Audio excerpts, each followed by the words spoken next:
La BCN, en su constante preocupación por informar y generar contenidos en la comunidad parlamentaria y con la ciudadanía, presenta este podcast Radar BCN Constituyente.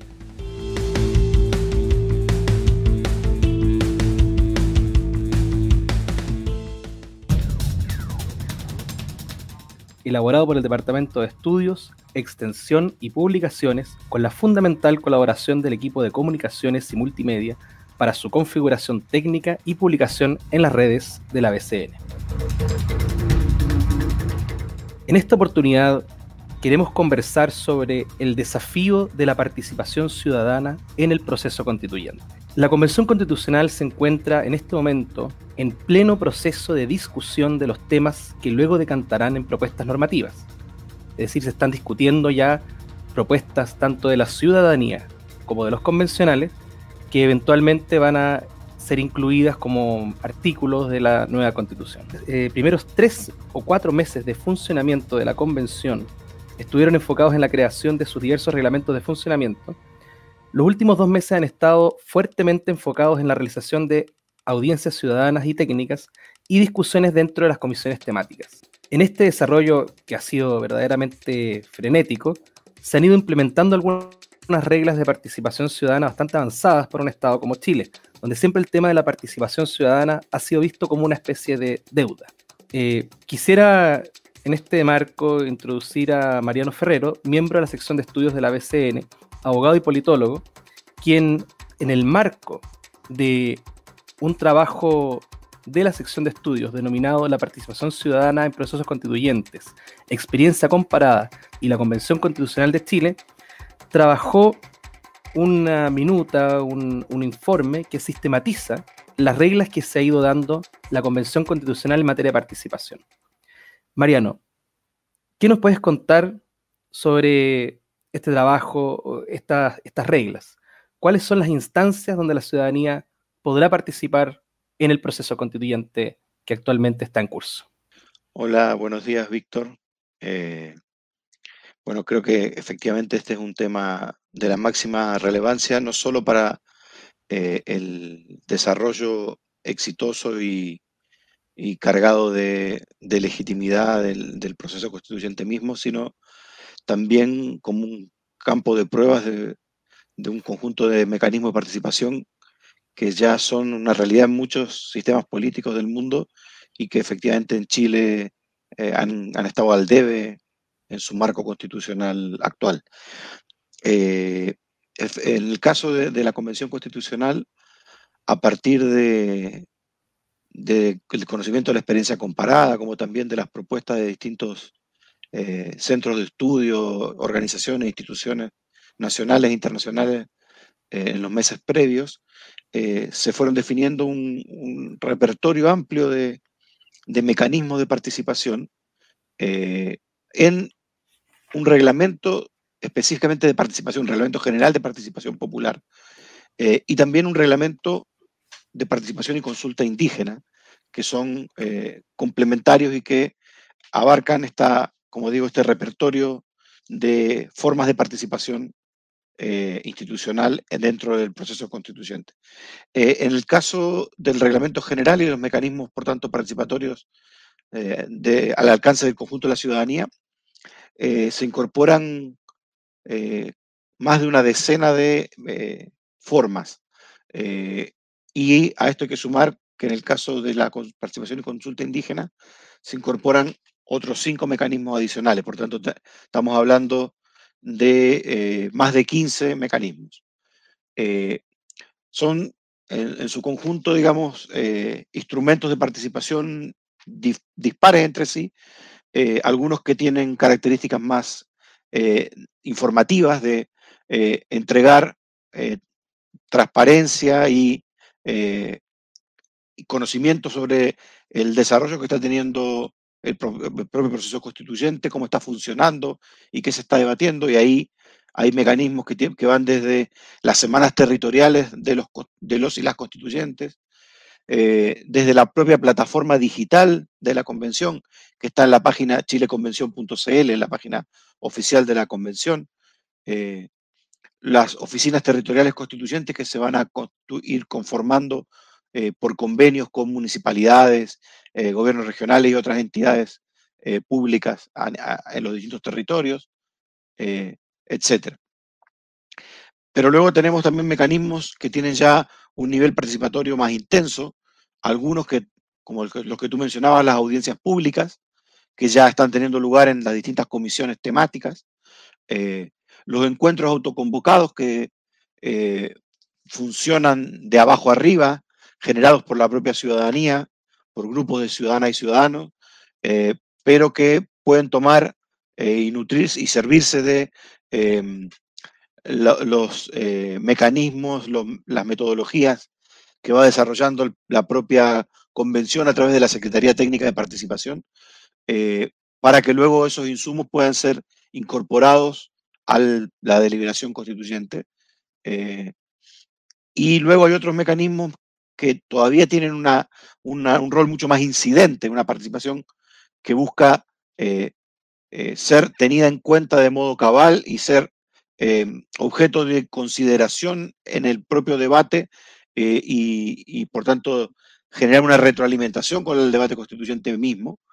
como son los cabildos comunales, que también se organizan a partir de convenios de la convención con los municipios y otras entidades territoriales,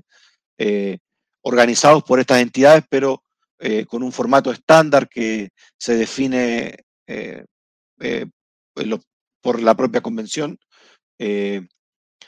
La idea de contar con jornadas de deliberación nacional, que todavía está por verse cómo se va a implementar la metodología de trabajo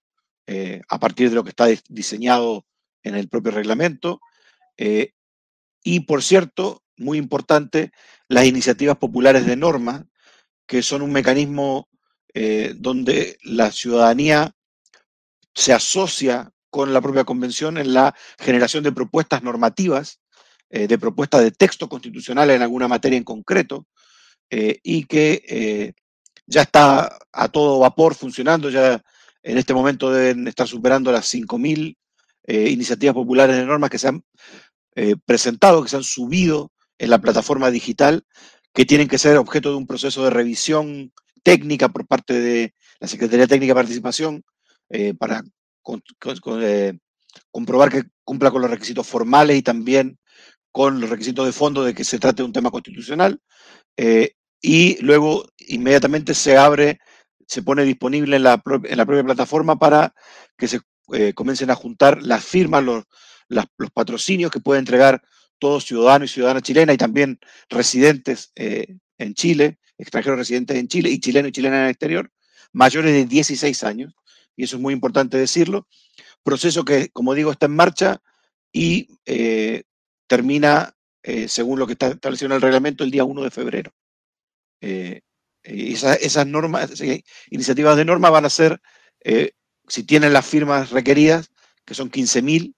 van a ser incorporadas al trabajo de las comisiones para su deliberación, como cualquier otra iniciativa. En el caso del proceso de participación indígena, ya la Secretaría Técnica de Participación Indígena está trabajando en conjunto con los pueblos, con cada uno de los pueblos, en definir las características pertinentes a las realidades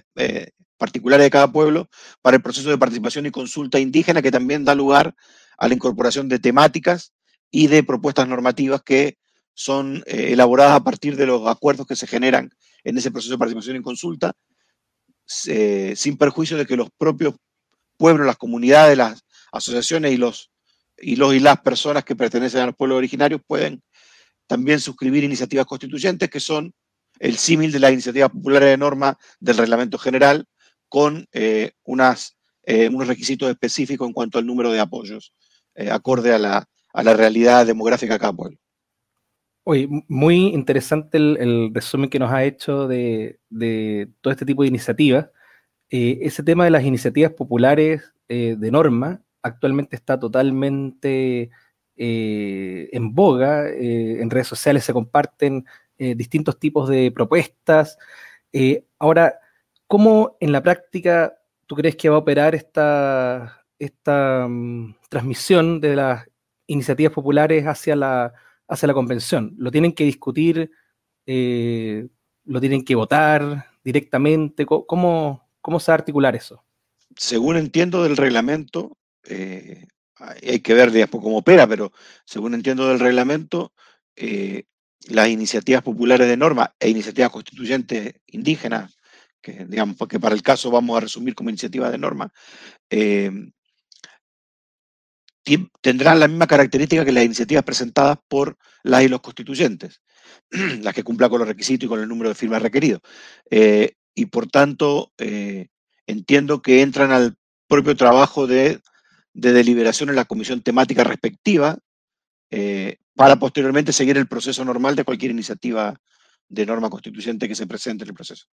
Hay un concepto bien interesante que tú señalaste y que nosotros lo trabajamos en un informe previo, que es parte también de este estudio que cité al principio,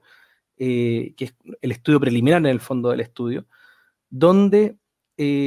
diferenciábamos o clasificábamos distintos tipos de participación. Entonces teníamos participación más bien dirigida, que era la participación plebiscitaria, los plebiscitos dirimentes, etcétera, y teníamos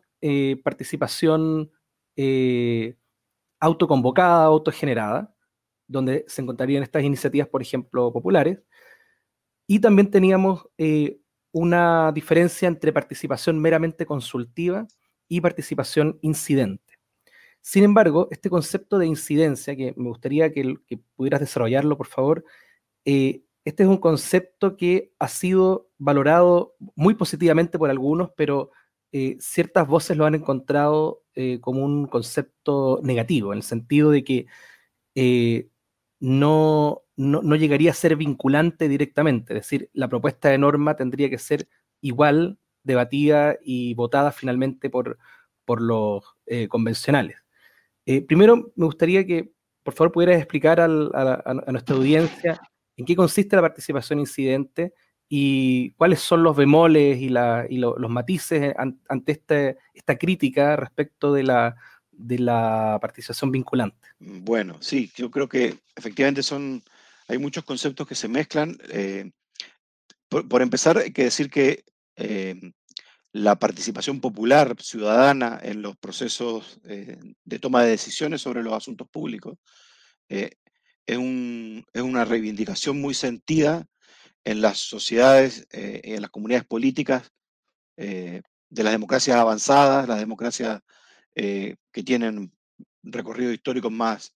complejos y en general en gran parte del planeta actualmente, en buena medida porque las circunstancias sociales, tecnológicas, informacionales en que vivimos generan la posibilidad de una presencia mucho más inmediata de las y los ciudadanos en esos procesos de decisiones, estando mucho más informados y mucho más a caballo con lo que está pasando, y por tanto viene a complementar y a suplementar los mecanismos representativos habituales. Eh, Ahora bien, hay muchos, y por tanto pretenden que esa presencia tenga un peso, tenga un valor, no sea meramente testimonial, no sea un saludo a la bandera. Eh, Y en ese sentido, no solo que la informen, no solo que la consulten y que lo que opine quede constancia en acta, por decirlo de alguna manera, sino que se convierta en un insumo, una, un elemento más, una idea, una argumentación que sea parte del proceso de deliberación que va a formar la decisión. Y la incidencia tiene que ver con eso, tiene que ver con que los mecanismos de participación generen eh, procesos que permitan sistematizar lo que resulte de ellos, eh,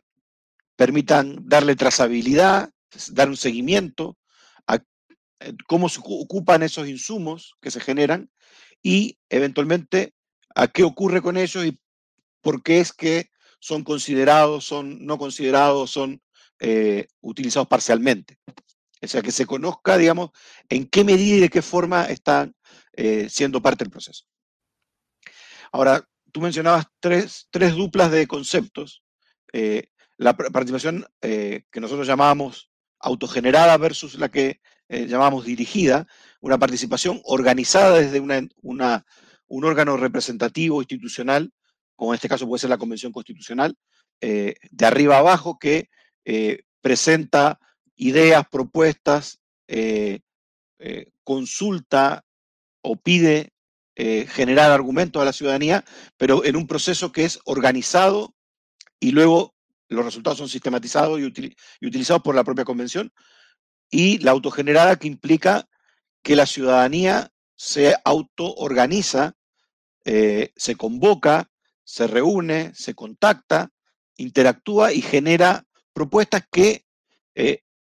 hace llegar a la convención, en este caso al órgano representativo. Puede ser que, como está recogido en el propio reglamento de la convención eh, se ponga a disposición y genere formas de colaborar con esos procesos autogenerados y comprometa la forma de retroalimentar que ocurre, ¿no? Una segunda caracterización, que es más teórica, tiene que ver con la participación más de tipo plebiscitaria, donde en el fondo hay una iniciativa, una propuesta que se somete a consulta, que puede ser vinculante o no, pero se le consulta a la ciudadanía a partir de una pregunta, generalmente por sí o por no, o por alternativa A, B o C, cerrada, que se resuelve con una votación, por tanto una votación que individualmente hace cada ciudadano y ciudadana respecto a ese tema puntual. Frente a mecanismos que son de tipo de participación deliberativa, que tienen que ver con generar instancias colectivas y colaborativas de puesta en común de la inteligencia colectiva, de argumentar, defender posiciones e ir generando alguna propuesta que va logrando aunar ciertos apoyos, consensos, etc. Esas son dos formas, por decirlo de alguna manera. Y un tercer elemento es este tema de la vinculatoriedad y la incidencia. Ya comentaba lo que era el tema de la incidencia. La vinculatoriedad o lo resolutivo tiene que ver con la idea de que la participación dirima, sea la que decida finalmente lo que se va a hacer. Yo lo que puedo decir respecto a esto es que efectivamente en ciertos momentos, por ejemplo, en el caso del proceso constituyente, el plebiscito de salida va a ser precisamente eso. Va a ser un momento de participación vinculante plebiscitaria, de votación. Están previstos los plebiscitos intermedios dirimentes, un plebiscito intermedio dirimente de distintas materias que no logren aunar las mayorías que se requieren de 2/3 en la convención, pero sí de 3/5, lo que para implementarse requiere unas reformas legales y constitucionales en el marco actual, que está por verse cómo se podrían implementar, pero está prevista esa posibilidad. Ahí también hay un carácter vinculante de esa forma de participación eventualmente. El problema que yo encuentro con la participación vinculante es que si toda participación, todo mecanismo de participación es vinculante, ninguna participación es vinculante, en definitiva. Porque si en cada acto de participación, cada grupo de personas que decide algo sobre determinada materia en un momento determinado resuelve de manera definitiva, ningún otro mecanismo de participación puede ser vinculante al mismo tiempo. Y además, los mecanismos de orden representativo tampoco pueden tener el carácter de decisión como órganos de representación. Por tanto, es un bloqueo conceptual. Efectivamente, hay momentos y situaciones puntuales que requieren de participación vinculante, pero sobre todo lo que se requiere es que esa participación tenga incidencia efectiva en los procesos de toma de decisiones. Sí, yo creo que lo que dices es muy cierto. Es decir, por un lado, la vinculatoriedad de cualquier tipo de norma podría generar antinomias en la misma construcción de las normas que eventualmente serían muy difíciles de resolver. Es decir, ¿cómo definimos ya cuántas firmas o cuántas personas se requieren para que una propuesta normativa en ese caso fuera directamente aplicable, directamente vinculante? Entonces, eso generaría finalmente el triunfo de facciones mayoritarias versus facciones minoritarias de personas organizadas, y además obviaría un poco el hecho de que aquí tiene que existir un diálogo entre la participación directa y la participación, o sea, y la representación. Creo que en general lo que se da en los procesos constituyentes es una articulación de ese diálogo entre lo directo o lo participativo directo de la ciudadanía y el órgano representativo que se elige, que precisamente tiene por objeto generar una norma, un conjunto de normas que sea sistemático, que tenga una coherencia interna. Así que estoy totalmente de acuerdo con la diferenciación que haces. Ahora bien, en nuestro estudio hecho por la sección, eh, incluimos muchos casos de derecho comparado, donde se puede apreciar la experiencia de la participación ciudadana en distintos procesos constituyentes. Comparamos en particular Colombia, Ecuador y Bolivia en América Latina, con el caso de Chile, por supuesto, y Túnez de África, Islandia e Irlanda en Europa.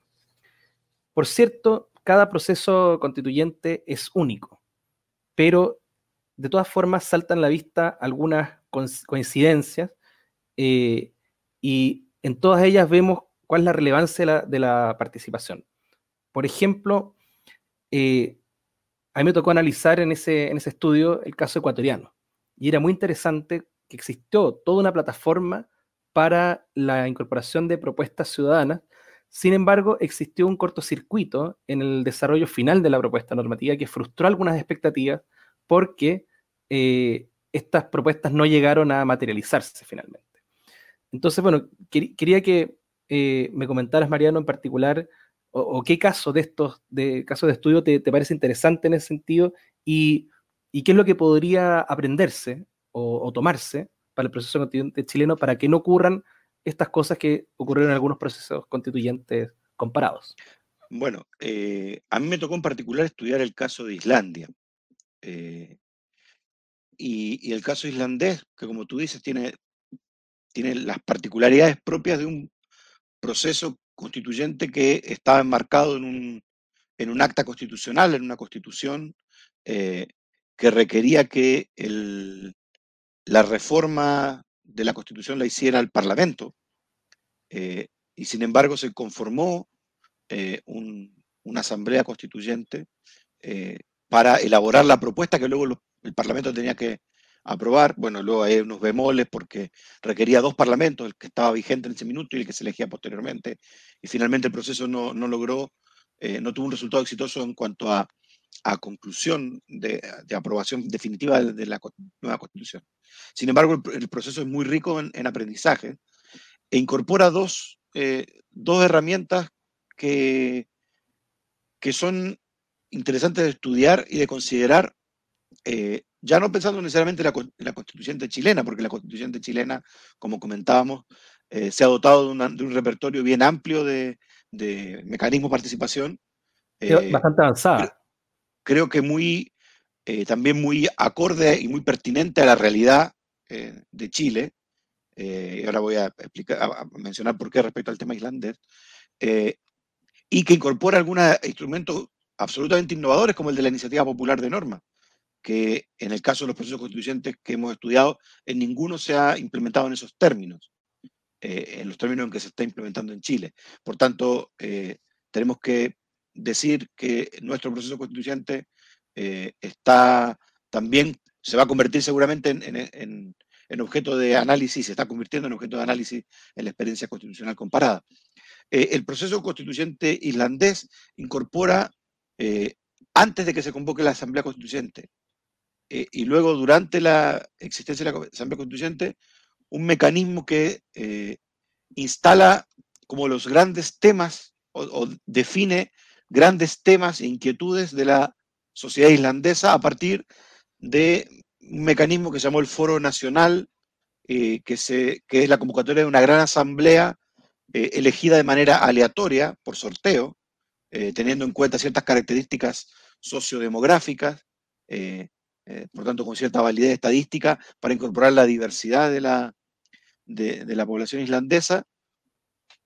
que tiene algunos parecidos con lo que en el proceso constituyente chileno se incorporó la posibilidad de aplicar los foros deliberativos, que están contemplados también en el reglamento, pero durante el proceso, incorporar foros deliberativos también de manera aleatoria, por sorteo, con una representación, por decirlo así, estadístico-descriptiva de la sociedad. Y por el otro lado, incorporó también una cosa muy novedosa, el caso islandés, además un proceso que fue hace más de 10 años, cuando todavía las redes sociales no estaban tan extendidas, que fue la utilización de los medios digitales como mecanismo principal de participación en una sociedad pequeña de 320.000 habitantes y conectada a más de un 90 y tantos % a las redes sociales de la época y al Internet, y que por tanto pudieron implementar un mecanismo de colaboración distribuida, de colaboración horizontal, en la redacción de los borradores de normas constitucionales a partir de lo que los constituyentes y las constituyentes elaboraban, lo ponían a disposición en la plataforma digital de la convención, de la Asamblea Constituyente, y se le podían incorporar observaciones que luego eran revisadas por la propia convención e incorporadas, tomadas en cuenta, etcétera. Es decir, era una forma incidente de participación a través de participar en la redacción al estilo Wikipedia, por decirlo en sencillo, pero con una supervisión y una última revisión por parte de la propia convención. Este mecanismo, muy particular para la realidad islandesa, es difícilmente utilizable en nuestros países, digamos, como el mecanismo principal. Sin embargo, dado el avance que han tenido las redes sociales, etcétera, se puede pensar en utilizar esta herramienta, no tanto en la convención ya, sino hacia adelante, mecanismos participativos que se incorporen en la nueva constitución para la toma de decisiones en distintos niveles. Qué interesante lo que planteas, Mariano, porque yo considero que lo que o sea, que existe una vinculación entre la forma que ha tomado nuestro proceso constituyente y las probables decisiones de fondo que se tomen respecto del nuevo sistema constitucional. Es decir, existe aquí una conexión entre forma y fondo. La convención va a ser el gran como laboratorio donde se va a ensayar probablemente o se va a discutir también las características que va a tener el sistema futuro. Y el sistema futuro tiene que considerar necesariamente una vinculación mayor de la ciudadanía en los temas que se discuten, o sea, un avance hacia una democracia deliberativa para enfrentar los problemas de legitimidad que nos han llevado precisamente a la necesidad de un proceso constituyente. Creo que existe en general una preocupación en el actual momento por legitimar las instituciones políticas y en general lo que podemos concluir del estudio grande que hicimos como grupo es que en todos los países donde se han dado estos procesos constituyentes, el nuevo orden también ha buscado responder a esos problemas que generaron precisamente la necesidad de un proceso constituyente. Por esto, yo creo que la participación va a ser algo muy importante, la participación ciudadana, en el nuevo orden que finalmente se cree. Bueno, muchas gracias, Mariano, por tu participación, pero ya hemos llegado al fin del tiempo que teníamos preparado para esto. Así que quisiera terminar comentando que el documento al cual hemos hecho referencia se encuentra en el micrositio Proceso Constituyente, en el portal bcn.cl,